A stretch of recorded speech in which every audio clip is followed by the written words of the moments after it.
Viewers welcome back in our program जी। Doctor साहब साडी पहली ईमेल आई है आस्ट्रेलिया तो वीर शरण सिंह जी दी। ਇਹ ਲਿਖਦੇ ਹਨ ਡਾਕਟਰ ਅਮਰਜੀਤ ਸਿੰਘ ਜੀ ਤੇ ਪੈਂਡਲਮ ਕੌਰ ਜੀ। ਵਾਹਿਗੁਰੂ ਜੀ ਕਾ ਖਾਲਸਾ ਵਾਹਿਗੁਰੂ ਜੀ ਕੀ ਫਤਿਹ। ਪਹਿਲਾ ਸੌਦਾ ਸਾਧ ਨੇ ਜਿਹੜੀ ਫਿਲਮ ਬਣਾਈ ਹੈ ਉਹ ਜ਼ਰੂਰ ਹੀ ਰਿਲੀਜ਼ ਹੋਵੇਗੀ ਕਿਉਂਕਿ ਉਹ ਜਾਣਬੁੱਝ ਕੇ ਸਿੱਖਾਂ ਦਾ ਦਿਮਾਗ ਖਰਾਬ ਕਰਨ ਤੇ ਪੰਜਾਬ ਦਾ ਮਾਹੌਲ ਵਿਗਾੜਨ ਲਈ ਬਣਾਈ ਹੈ ਜਿਸ ਉੱਪਰ ਸਰਕਾਰੀ ਪੈਸਾ ਲੱਗਾ ਹੈ। ਪਰ ਉਸ ਉੱਪਰ ਹੁਣ ਰੋਕ ਦਿੱਲੀ ਇਲੈਕਸ਼ਨ ਕਰਕੇ ਲੱਗੀ ਹੋਈ ਹੈ ਕਿਉਂਕਿ ਇਸ ਨਾਲ ਸਿੱਖ ਵੋਟ ਬੈਂਕ ਉੱਤੇ ਅਸਰ ਪੈ ਸਕਦਾ ਹੈ ਅਤੇ ਅਕਾਲੀ ਭਾਜਪਾ ਸਿੱਖ ਵੋਟਾਂ ਕਰਕੇ ਕੋਈ ਰਿਸਕ ਨਹੀਂ ਲੈਣਾ ਚਾਹੁੰਦੇ। ਦੂਜੇ ਪਾਸੇ ਫਿਲਮ ਉੱਤੇ ਰੋਕ ਲਗਾ ਕੇ ਉਸ ਦੀ ਚੰਗੀ ਪਬਲਿਸਿਟੀ ਵੀ ਹੋ ਰਹੀ ਹੈ ਤਾਂ ਕਿ ਇਸ ਬਾਂਦਰ ਨਾਚ ਨੂੰ ਸੁਪਰ ਹਿੱਟ ਮੂਵੀ ਬਣਾਇਆ ਜਾ ਸਕੇ। ਦਿੱਲੀ ਦੀਆਂ ਵੋਟਾਂ ਤੋਂ ਬਾਅਦ ਜਲਦੀ ਹੀ ਫਿਲਮ ਰਿਲੀਜ਼ ਹੋ ਜਾਵੇਗੀ।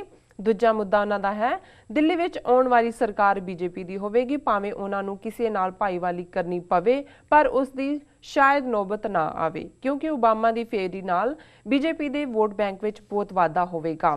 ਤੀਜਾ ਮੁੱਦਾ ਮੈਨੂੰ ਲੱਗਦਾ ਹੈ ਕਿ ਪੰਜਾਬ ਵਿੱਚ ਮੁੱਖ ਮੰਤਰੀ ਦੀਆਂ ਵੋਟਾਂ ਤੋਂ ਪਹਿਲਾਂ ਬੀਜੇਪੀ ਅਤੇ ਅਕਾਲੀ ਦਲ ਆਪਣੀ ਭਾਈਵਾਲੀ ਤੋੜ ਲੈਣਗੇ ਤੇ ਫਿਰ ਲੋਕਾਂ ਨੂੰ ਮੂਰਖ ਬਣਾ ਕੇ ਦੋਵੇਂ ਪਾਰਟੀਆਂ ਧਰਮ ਦੇ ਨਾਂ ਤੇ ਵੋਟਾਂ ਇਕੱਠੀਆਂ ਕਰਨਗੀਆਂ ਪਰ ਅੰਦਰੋਂ ਇਕੱਠੇ ਹੀ ਰਹਿਣਗੇ ਕਿਉਂਕਿ ਹਿੰਦੂ ਸਰਕਾਰ ਤੇ ਆਰਐਸਐਸ ਨੂੰ ਅਕਾਲੀ ਦਲ ਨਾਲੋਂ ਚੰਗਾ ਤੇ ਬਾਦਲ ਪਰਿਵਾਰ ਨਾਲੋਂ ਵੱਡਾ ਗੱਦਾਰ ਪੰਜਾਬ ਵਿੱਚੋਂ ਹੋਰ ਕੋਈ ਨਹੀਂ ਮਿਲ ਸਕਦਾ ਜਿਸ ਦੇ ਸਿਰ ਤੇ ਪੈਰ ਰੱਖ ਕੇ ਗੁਰਦੁਆਰਿਆਂ ਤੇ ਕਬਜ਼ਾ ਕੀਤਾ ਜਾ ਸਕੇ।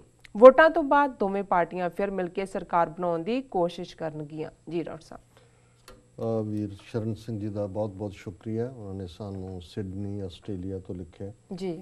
ਉਹਨਾਂ ਦੀ ਕਿਉਂਕਿ ਇਹ ਈਮੇਲ ਪਹਿਲਾਂ ਆਈ ਹੈ ਉਹਨਾਂ ਦੀ ਭਵਿੱਖਬਾਣੀ ਠੀਕ ਹੈ ਕਿਉਂਕਿ ਆਲਰੇਡੀ ਸੈਂਸਰ ਬੋਰਡ ਨੇ ਕਲੈਰਿਟੀ ਦੇ ਦਿੱਤੀ ਇਹਨਾਂ ਨੂੰ ਕਲੀਅਰ ਕਰ ਦਿੱਤਾ ਹੈ ਫਿਲਮ ਨੂੰ ਅੱਗੋਂ ਤੇ ਉਹਨਾਂ ਦੇ ਚੇਲਿਆਂ ਨੇ ਕਿਹਾ ਸ਼ਾਇਦ 17 ਫਰਵਰੀ ਕੇ ਕੋਈ ਡੇਟ ਦੇ ਰਹੇ ਨੇ ਉਸ ਤੋਂ ਬਾਅਦ ਰਿਲੀਜ਼ ਹੋਏਗੀ ਦਿੱਲੀ ਚੋਣਾਂ ਤੋਂ ਬਾਅਦ।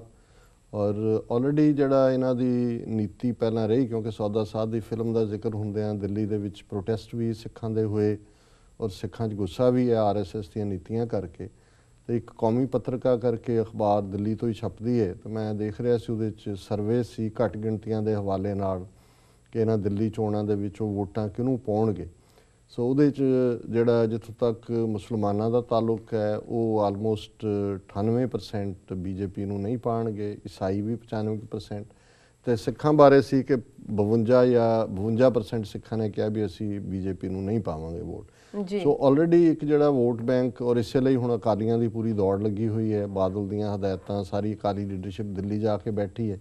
ਬੀਜੇਪੀ ਵੀ ਸਮਝਦੀ ਹੈ ਵੀ ਕੱਲੀ ਸੀਟ ਤੇ ਕੁਝ ਵੋਟਾਂ ਦੇ ਨਾਲ ਹੀ ਜਿੱਤ ਹਾਰ ਦਾ ਫੈਸਲਾ ਹੋਏਗਾ ਔਰ ਸਿੱਖ ਵੋਟਾਂ ਬੜੀਆਂ ਕਰੂਸ਼ਲ ਨੇ ਪਰ ਉਹਨਾਂ ਦੀ ਗੱਲ ਬਿਲਕੁਲ ਠੀਕ ਹੈ ਵੀ ਸੌਦਾ ਸਾਧ ਖੜਾਈ ਇਹਨਾਂ ਨੇ ਕੀਤਾ ਔਰ ਅਲਟੀਮੇਟਲੀ ਉਹਨੂੰ ਜਿਹੜਾ ਹੈ ਇਹਦੀ ਫਿਲਮ ਵੀ ਔਰ ਉਹਨੂੰ ਪੈਸਾ ਵੀ ਸਰਕਾਰੀ ਔਰ ਉਹਨੂੰ ਸੁਪਰ ਹਿੱਟ ਬਣਾਉਣਗੇ ਔਰ ਖ਼ਾਸ ਤੌਰ ਤੇ ਪੰਜਾਬ ਦੇ ਵਿੱਚ ਇਸ ਬਹਾਨੇ ਨਾਲ ਜਿਹੜੇ ਨਵੇਂ ਮੁੰਡੇ ਉੱਠਦੇ ਨੇ ਥੋੜ੍ਹੀ ਬਹੁਤ ਭਾਵਨਾ ਰੱਖਦੇ ਨੇ ਉਹਨਾਂ ਨੂੰ ਫੜੋ ਫੜੀ ਬਲੈਕ ਲਿਸਟ ਕਰਨ ਦਾ ਜਿਹੜਾ ਸਿਲਸਿਲਾ ਸ਼ੁਰੂ ਹੋ ਜਾਂਦਾ ਜੀ। ਔਰ ਉਹਨਾਂ ਨੇ ਕਿਹਾ ਵੀ ਦਿੱਲੀ 'ਚ ਬੀਜੇਪੀ ਦੀ ਸਰਕਾਰ ਬਣੇਗੀ ਓਬਾਮਾ ਫੇਰੀ ਦਾ ਜਿਹੜਾ ਉਹ ਉਹਨਾਂ ਨੂੰ ਫਾਇਦਾ ਹੋਇਆ ਜਾਂ ਹੋਏਗਾ ਵੋਟਾਂ ਵਧਣਗੀਆਂ।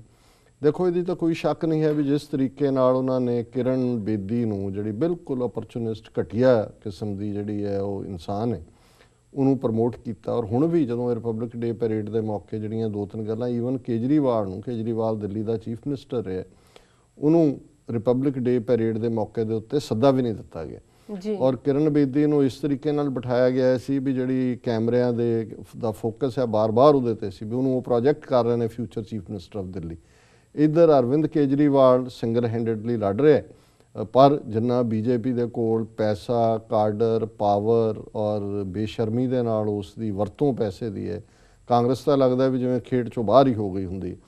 ਸੋ ਦੇਖੋ ਮੈਨੂੰ ਇਹ ਲੱਗਦਾ ਵੀ ਸ਼ਾਇਦ ਐਬਸਲੂਟ ਮੈਜੋਰਿਟੀ ਬੀਜੇਪੀ ਨੂੰ ਨਾ ਮਿਲੇ ਅਜੇ ਵਿਚਕਾਰ ਦਿਨ ਤਾਂ ਨੇ ਕਿਉਂਕਿ ਓਬਾਮਾ ਨੇ ਜਾਂਦੇ ਜਿਹੜਾ ਸਨੱਬ ਮਾਰਿਆ ਜਾਂ ਫਟਕਾਰ ਪਾਈ ਹੈ ਸ਼ਾਇਦ ਉਹ ਇਹਨਾਂ ਨੂੰ ਉਨਾ ਜਿਹੜਾ ਉਹ ਗਾਰਡਰ ਨਾ ਕਰਨ ਦੇ ਕਿਉਂਕਿ ਲੇਕਿਨ ਜੇ ਇੱਕੋ ਹੀ ਮੇਰਾ ਫੀਅਰ ਹੈ ਜੇ ਮੁਸਲਮਾਨ ਔਰ ਈਸਾਈ ਐਨ ਬਲੌਕ ਬੀਜੇਪੀ ਦੇ ਅਗੇਂਸਟ ਇਸ ਕਿਸਮ ਦੀ ਲਾਈਨ ਵੋਟਰਾਂ ਦੇ ਮਾਈਂਡ ਸੈਟ 'ਚ ਹੈਗੀ ਹੈ ਜੀ ਤੇ ਕੋਈ ਨਾ ਕੋਈ ਚੋਣਾਂ ਤੋਂ ਪਹਿਲਾਂ ਜਿਹੜਾ ਹਿੰਦੂਤਵੀ ਤਾਕਤਾਂ ਨੇ ਹਿੰਦੂ ਵੋਟ ਲੈਣ ਦੇ ਲਈ ਪੋਲਰਾਈਜੇਸ਼ਨ ਕਰਨ ਦੇ ਲਈ ਕੋਈ ਘਟੀਆ ਹਿੰਸਕ ਕਾਰਵਾਈ ਵੀ ਕਰ ਸਕਦੀਆਂ।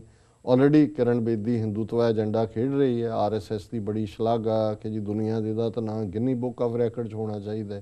ਸੋ ਇਹ ਕੁਛ ਵੀ ਕਰ ਸਕਦੇ ਨੇ and quite a chance Jammu Kashmir 'ਚ ਬੇਸ਼ੱਕ ਜਿਵੇਂ ਲੋਕਾਂ ਨੇ ਕਸ਼ਮੀਰ ਵਾਦੀ 'ਚ ਬਿਲਕੁਲ ਨਕਾਰਿਆ, ਬੀਜੇਪੀ ਦੇ ਇੱਕ ਨੂੰ ਛੱਡ ਕੇ ਸਭ ਦੀਆਂ ਜ਼ਮਾਨਤਾਂ ਜ਼ਬਤ ਹੋਈਆਂ, ਬਹੁਤਿਆਂ ਦੀ ਵੋਟ ਤਾਂ 1000 ਦਾ ਅੰਕੜਾ ਵੀ ਪਾਸ ਨਹੀਂ ਕੀਤੀ। ਪਰ ਜਿਹੜੀ ਅੱਜ ਮੈਂ ਮੁੱਖ ਖਬਰਾਂ ਦੇਖ ਰਿਹਾ ਸੀ ਉਹਨਾਂ 'ਚ ਇਹ ਹੈ ਕਿ ਮੁਫਤੀ ਮੁਹੰਮਦ ਸੈयद ਦੀ PDP ਜਿਹੜੀ ਹੈ ਔਰ ਬੀਜੇਪੀ ਸਮਝੌਤਾ ਹੋ ਗਿਆ, ਉਹ ਚੀਫ ਮਿਨਿਸਟਰ ਬਣੇਗਾ। ਸੋ ਜ਼ਾਹਰ ਹੈ ਕਿ ਜੰਮੂ ਕਸ਼ਮੀਰ 'ਚ ਪਹਿਲੀ ਵਾਰ ਬੀਜੇਪੀ ਜਿਹੜੀ ਹੈ, ਹੋ ਸਕਦਾ ਡਿਪਟੀ ਮੁੱਖ ਮੰਤਰੀ ਉਹਨਾਂ ਦਾ ਹੋਏ ਜਾਂ ਰੋਟੇਸ਼ਨ ਵਾਈਜ਼ ਅੱਧਾ ਟਾਈਮ ਵੀ ਮੁੱਖ ਮੰਤਰੀ ਦਾ ਲੈ ਲੈਣ, ਪਰ ਜੇ ਕਸ਼ਮੀਰ ਵਾਦੀ ਦੇ ਵਿੱਚ ਉਹ ਆਪਣੀ ਸਰਕਾਰ ਬਣਾਉਣ ਦੇ ਵਿੱਚ ਜਾਂ ਆਪਣੇ ਉਹਨੂੰ ਨਾਲ ਲੈਣ 'ਚ ਕਾਮਯਾਬ ਹੁੰਦੇ ਨੇ, ਸੋ ਦਿੱਲੀ 'ਚ ਇਹਦੇ 'ਚ ਕੋਈ ਸ਼ੱਕ ਨਹੀਂ ਹੈ ਵੀ ਕੁਆਇਟ ਚਾਂਸਿਸ ਨੇ, ਜੇ ਐਬਸੋਲੂਟ ਮੈਜੋਰਿਟੀ ਬੀਜੇਪੀ ਨੂੰ ਨਹੀਂ ਵੀ ਮਿਲਦੀ, ਵੱਡੀ ਪਾਰਟੀ ਦੇ ਤੌਰ ਤੇ ਉੱਭਰ ਸਕਦੀ ਹੈ। ਪਰ ਜਿਹੜੀ ਅਲਟੀਮੇਟਲੀ ਉਹ ਕੋਈ ਨਾ ਕੋਈ ਇੱਧਰ ਉੱਧਰ ਕਰਕੇ ਉਹ ਸਰਕਾਰ ਬਣਾਉਣ ਦੇ ਵਿੱਚ ਕਾਮਯਾਬ ਹੋ ਸਕਦੇ ਨੇ ਜੀ। ਔਰ ਤੀਸਰਾ ਉਹਨਾਂ ਨੇ ਕਿਹਾ ਵੀ ਪੰਜਾਬ 'ਚ ਭਾਈਵਾਲੀ ਟੁੱਟੇਗੀ ਇਹਨਾਂ ਦੀ ਬਾਦਲ ਦੇ ਨਾਲ, ਔਰ ਇਹ ਫਰੈਂਡਲੀ ਮੈਚ ਹੋਏਗਾ। ਉਹ ਦੱਸਣਗੇ ਵੀ ਟੁੱਟ ਗਈ ਹੈ, ਇੱਧਰੋਂ ਫਿਰ ਉਹਨੂੰ ਪ੍ਰਮੋਟ ਕਰਨਗੇ, ਇੱਧਰੋਂ ਆਪ ਹਿੰਦੂਤਵਾ ਵੋਟਾਂ ਲੈਣਗੇ ਔਰ ਬਾਅਦ ਦੇ ਵਿੱਚ ਫਿਰ ਸਾਂਝੀ ਸਰਕਾਰ ਬਣਾਉਣਗੇ। ਕੁਆਇਟ ਪੋਸੀਬਲ ਹੈ। ਜਿਸ ਤਰੀਕੇ ਨਾਲ ਇਹਨਾਂ ਨੇ ਬਾਦਲ ਦੇ ਨਾਲ ਪਹਿਲਾਂ ਆਡਾ ਲੈਂਡ ਦਾ ਡਰਾਮਾ ਬਾਦਲ ਅਕਾਲੀ ਦਲ ਨਾਲ ਕੀਤਾ, ਫਿਰ ਉਸ ਸਾਰਿਆਂ ਤੋਂ ਬੈਕਆਊਟ ਕਰਕੇ ਹੁਣ ਐਨ 26 ਜਨਵਰੀ ਨੂੰ ਪਦਮ ਵਿਭੂਸ਼ਣ ਦੇਣਾ ਬਾਦਲ ਨੂੰ ਜੀ। ਇਸ ਤੋਂ ਜ਼ਾਹਰ ਹੈ ਵੀ ਹਾਲ ਦੀ ਘੜੀ ਉਹਨਾਂ ਨੇ ਆਪਣਾ ਹਿਸਾਬ ਕਿਤਾਬ ਜਿਹਾ ਲਾਇਆ ਕਿ ਵੀ ਸ਼ਾਇਦ ਉਹਨਾਂ ਦਾ ਜਿਹੜਾ ਆਸ਼ਾ ਪੰਜਾਬ 'ਚ ਆਪਣੇ ਬਲਬੂਤੇ ਤੇ ਸਰਕਾਰ ਬਣਾਉਣ ਦਾ ਪੂਰਾ ਨਾ ਹੋਵੇ। ਤੇ ਵੈਸੇ ਵੀ ਜੇ ਹੁਣ ਬਾਦਲ ਉਹਨਾਂ ਦਾ ਗਹਿਣਾ ਹੈ, ਇਸ ਤੋਂ ਵਧੀਆ ਉਹਨਾਂ ਨੂੰ ਕੌਣ ਮਿਲ ਸਕਦਾ।